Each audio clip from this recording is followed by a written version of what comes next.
న్యాయమైన కష్టమైన సుఖమైన జ్ఞానమైన అజ్ఞానమైన ప్రమాదమైన ప్రమోదమైన నృసింహస్వామి వారి పాదాల యొక్క ఆజ్ఞతో శిరసావహించటం ప్రారంభం చేసి, ఈ మాట ఎందుకు నృసింహ భక్తియే మాకు ప్రధానమైనటువంటిది అంటే, మనస వాచ కర్మణ ఈ రోజుటికి కూడా మేము మనసులో నిశ్చలంగా నిలుపుకొని ఉపాసించేటువంటి రూపము నృసింహస్వామి వారి కనుక అదృష్టాల్లో మహాదృష్టము గురువుగారి పేరు నృసింహభారతి స్వామి, మా దేవత నృసింహస్వామి వారు.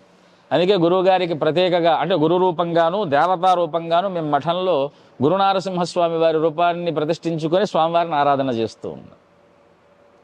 ఇది మా జీవితంలో ప్రభావితం చేసి, అది అనుకోకుండా వచ్చినటువంటి భక్తి, జన్మ కారణాంతరాలు దీనికి మూలము. అలాగా ఆ భక్తితో ఉపాసించినటువంటి మంత్రము ఏ మార్గములో మమ్మల్ని నడిపిందో ఆ మార్గములోనే నడవటం, ప్రత్యేకంగా ఇది అది అనేటువంటి భావనలో కొంత ఉన్నాం అప్పట్లో, ఇది కావాలి అది చెయ్యాలి అని. కానీ కొన్ని ఘటనల కారణము చేత మన చేతుల్లో ఏమీ లేదు అనేటువంటి భావన నృసింహ మంత్ర ప్రభావము చేత మాకు కలిగింది.